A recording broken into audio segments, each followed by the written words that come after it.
and the state's emergency operations center. Both Administrator Criswell and I will be in constant contact with state and local officials in the hours ahead.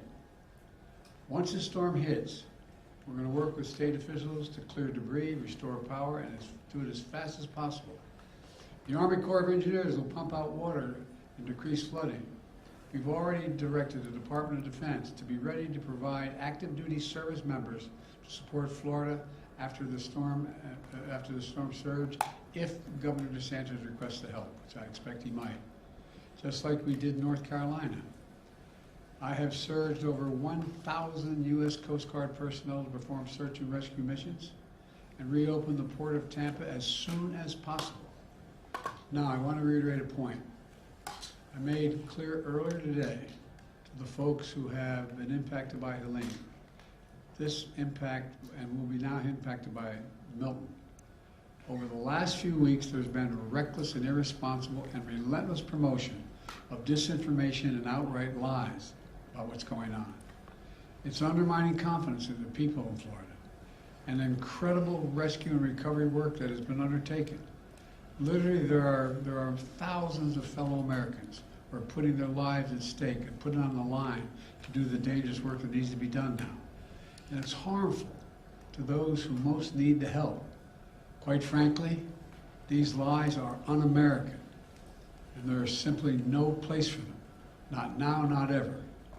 Former President Trump has led this onslaught of lies. Assertions have been made that property is being confiscated. It's simply not true. They're saying people impacted by these storms will receive $750 in cash and no more. That is simply not true either. They're saying that money needed for these crises are being diverted to migrants. What the heck are they talking about? Stop it. It's outrageous. It's just not true. Now the claims are getting even more bizarre. Marjorie Taylor Greene, the congresswoman from Georgia, is now saying the federal government is literally controlling the weather.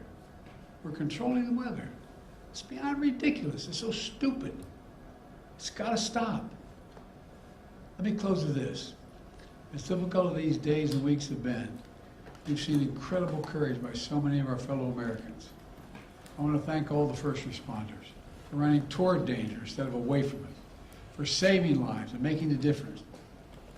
FEMA personnel risking their lives, climbing on hillsides to reach people cut off by Helene.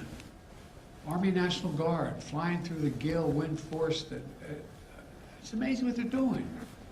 Firefighters lifting collapsed wood and metal in an attempt to see if there are survivors, any survivors under the debris, risking their lives. Coast Guard teams rappelling from helicopters to rescue people and risking their own lives. There are countless friends and neighbors who have sacrificed for the greater good. Volunteers leaving their own families behind to help search for someone else's family. Fellow Americans looking out for one another. That's America at its very best. That's who we are. So my final message tonight is to the people of Florida and all the impacted states. We've got your back. We've got your back. And Kamala and I will be there for as long as it takes to rescue, recover, and rebuild. May God bless you all, and may God protect those serving in the eye of this storm on behalf of our nation. Thank you. Why do you think Trump is spreading misinformation? Why do you think Trump is spreading misinformation? To President Putin during the height of the pandemic. Do you have a comment, sir? Why do you think Trump is? Un-American. Why do you think Trump is spreading misinformation? I don't know. I simply don't know. You can speculate, but I just find it. I've used the phrase more than I've used it ever in my whole career, un-American. It's un-American. It's not who the hell we are. What are they talking about? Sir, have you considered calling him and asking him to stop doing that? To stop spreading it? Oh, come on. Mr. President, does Governor DeSantis need to take Vice President Harris's calls? All I can tell you is I'm talking to Governor DeSantis. He's been very gracious. He's thanked me for all we've done. He knows what we're doing, and I think that's important. Can you say that Florida has everything it needs for the storm? How was your call with Netanyahu today?